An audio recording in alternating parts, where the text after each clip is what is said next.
Hi, my name is Gina Garcia and I work at Sustainable Works, an organization that helps the environment. And on behalf of the City of Santa Monica's Office of Sustainability and the Environment, I would like to thank you for allowing me to share the 14th Annual Sustainable Santa Monica Student Poster Contest with you. I hope that you all participate. It's really fun. And this year's theme is Do Your Part, Be Water Smart. So being water smart, what does that mean? Well, since we can't count on our normal amount of rain and we're getting much less rain, we must do our part to save water by wasting less and being better at how we use it. In other words, be water smart. Now, some of you may have heard about a drought, and the question is, are we in a drought? Well, first let's start out by talking about what is a drought. A drought is when we actually get a lot less than our normal amount of rainwater, which makes us have less water for all the things that we need. So it gets very dry during a drought. And some places around the world have to save water all the time. But sometimes we say we're in a drought, and then sometimes we say we're not, and it confuses people because people save water, then they don't save water. So I think it's important to live all the time treating our water as special and not wasting it. So in the United States, a lot of people don't treat their water like it's important. You just go to the sink and you turn on the faucet and the water comes out, and you don't think about where it comes from or where it goes. And we have very, very little water on the earth that's fresh water that we can actually drink. So it's really, really important to treat our water as important as it is and to try and save it as much as we can. So we do have a drought in California. It's been very dry, and last year in 2021, it was announced that California had a drought, and what they wanted people to do was to save water voluntarily. That means just do it on your own. They don't make you save it, you just do it because you think it's the right thing to do. But a lot of people didn't really save as much water as they thought that they should. So what they wanted to do is they wanted us to save about 10% from what we were using in 2020, and 10% is not a lot. If you have $1, 10% would be 10 cents. So they wanted us to save 10% from the amount of water we were using in 2020. But they did require that people couldn't do things that wasted water. Those things weren't allowed. You couldn't waste water on purpose, but you didn't have to necessarily save water. So for a drought in California, we'd also have a drought in the West. So it's not just here. The drought is in a lot of the West, like Nevada and other states that are on this side of the country are all in a drought. And part of the problem is climate change. And I think some of you may know what climate change is. And that's when our climate is changing because it's getting warmer. And so what the problem is, some parts of the world and some parts of California get a lot of rain, too much rain. And some parts don't get enough and it's really dry. And neither of those is good, because when you get too much rain, it comes down too fast and too much and you can't catch it. It washes away. And when you don't get enough rain, it's very dry and you don't have enough water to drink or for plants and things like that. So it was pretty dry, but in December, we did get a lot of storms, and it brought a lot more water than normal, a lot more rain than normal, about 200%, which is a lot. So if you look at the picture here, the one with the darker colors, that was in December. That was before the holidays. And the really dark color is when it's dry and we have more of a drought, less water. And then, so you'll see that the really dark part was in the center, and then there's a lot of the red, and the red is called extreme drought. That's when there's a really bad drought, and most of the state in December was like that. But then we got all that rain, so if you look at the other picture, it looks better. The red part, which is the really bad drought, was a lot less. And then if you look at it from February, so this month, it looks even better. The red part where there's a really bad drought, extreme drought, is way less. But those two light orange colors aren't good either. The light orange is a moderate drought. So it's a drought. It's not terribly bad, but it's not good. But the orange part is severe, which is a bad drought. So even though we got rain, we still, if you look, almost the whole state has some drought. So most of the state is dry. So it's not a really good situation. So the rain situation got better, but it didn't get better enough. So we're still have a drought in California. So that was California, but we live in Santa Monica, which is in California, but we want to talk more about our water here. So Santa Monica brings 10 million gallons of drinking water, which is a lot of water to its customers. And they do that. They bring clean drinking water every day of the year to its customers. So how do we get our water? Well, Santa Monica's groundwater, the city has managed it for over 100 years. And it's called groundwater because it rains and then it goes into the ground and it goes under the ground and it's stored there. So the groundwater comes from our rain. So if we're having less rain, then we have less groundwater. This picture that you see is really old. I'm kind of old, but it's older than me. This picture is from the 1930s. So maybe probably around the time your grandparents were born.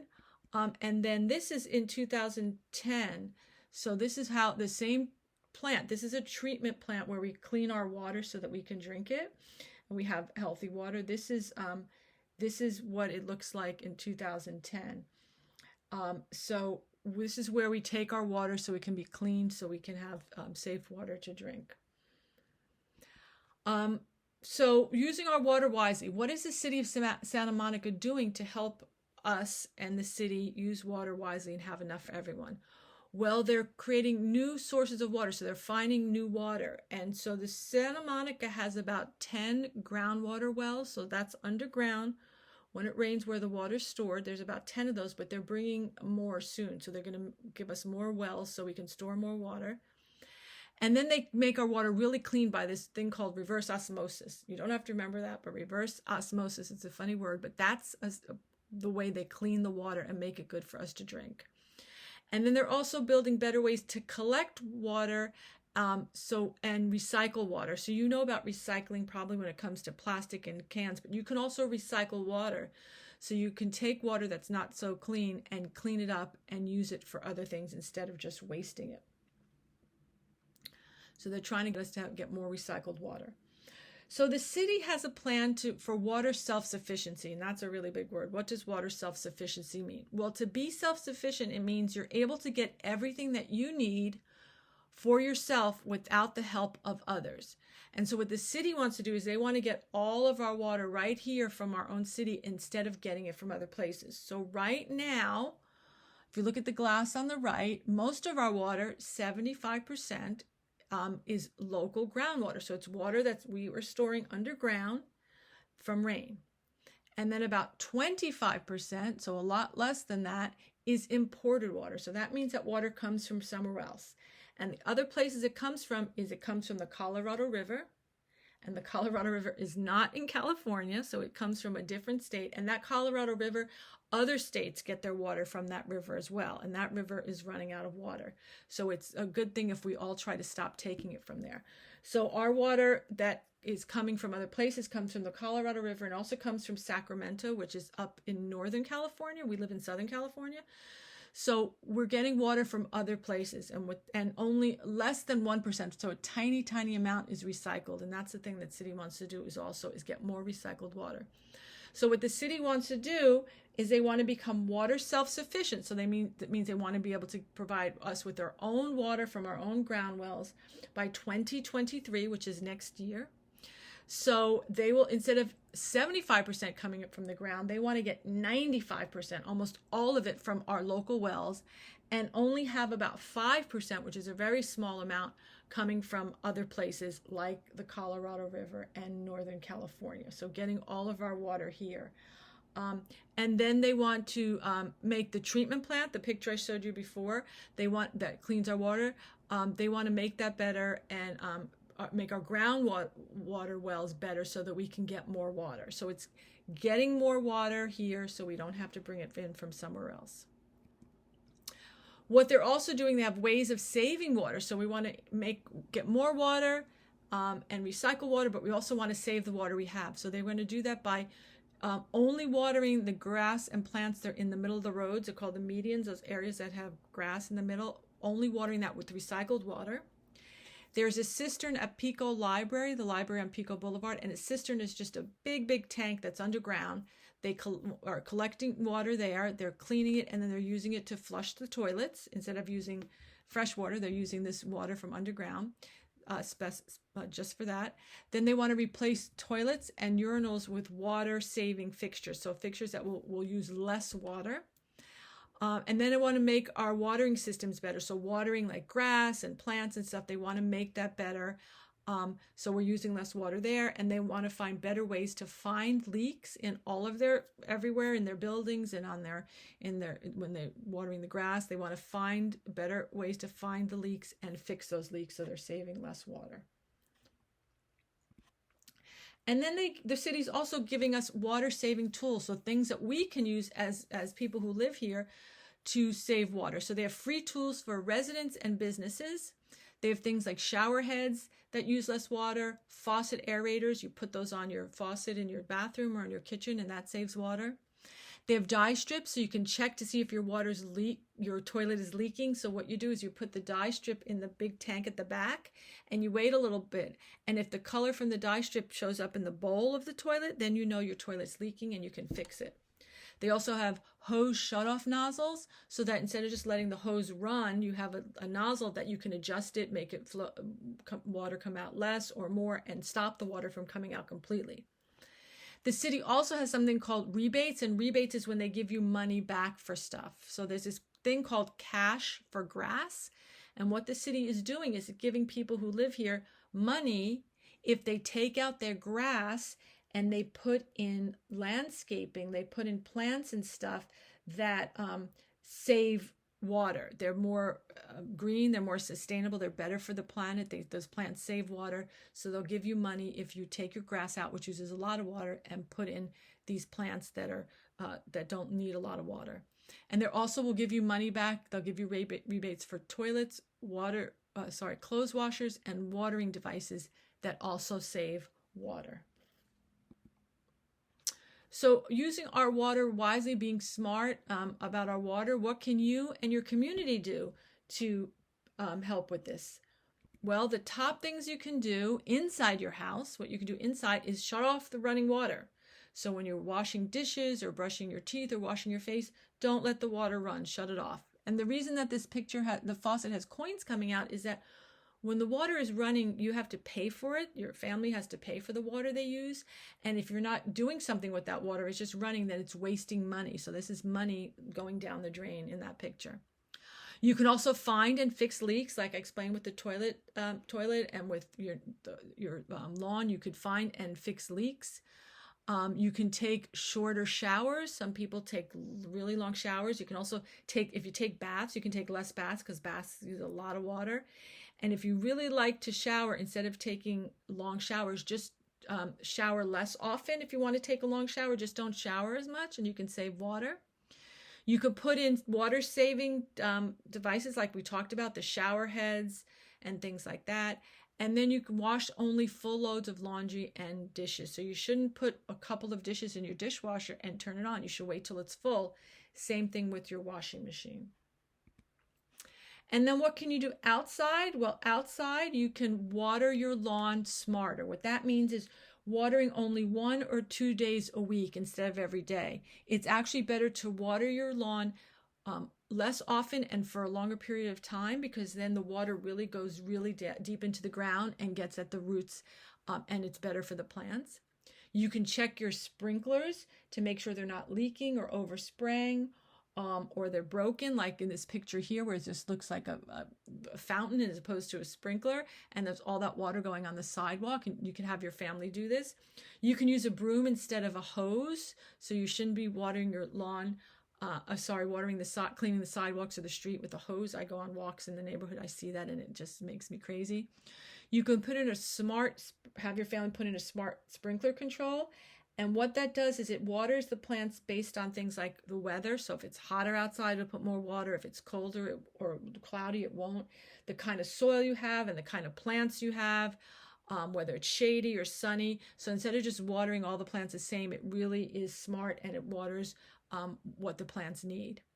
And you can also water your plants smarter by watering them either early in the morning or later in the evening. You don't want to water plants in the middle of the day. That's the hottest time of day, and that the water just disappears. It doesn't, more of it disappears. It doesn't go to the plants. And then you can do the cash for grass, which I talked about earlier, where you can get money from the city to take out your grass and put in plants that don't use as much water. So that's it for what the problem is, talking about our drought and having less water and how you can save water. Let's talk about the poster contest now. So for the poster contest, we would like you to show us how we can be smart about our water use and be part of the solution. So the judging committee will choose winning entries in 4 categories. So there's kindergarten through 2nd grade. So their posters will be judged together. And then 3rd through 5th will have their posters judged together, 6th through 8th grade, and then 9th through 12th. There'll be winners in the following categories. So in each grade will have a grand prize winner, a 2nd place winner, a 3rd place winner, and an honorable mention winner. And the posters will be judged on how original they are, so how different they are from other ones, how creative, so what different ideas you show, and how well you show the theme of this year's contest. And again, the theme of this year's contest is do your part, be water smart.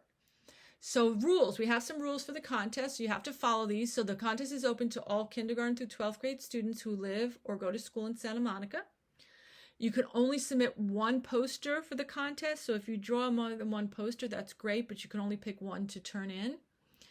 It has to be original artwork. So that means you can't copy someone else's work. It has to be yours. So you can't copy something from a book or magazine or anything like that. It has to be your idea. The posters must be hand-drawn, so you can't glue or tape anything onto your paper. They have to be on white paper, but you can use pens, paint, crayons, markers, pencils, pastels, all of that to create your poster. Now with the poster size, it's a little bit hard because I was trying to get poster paper for you for 11 by 17 inches, but I'm having trouble because some people, they've run out of paper. So it's hard. So I'm going to try to get that still, but if I can't get it for you, your poster paper has to be at least 8.5 by 11 inches.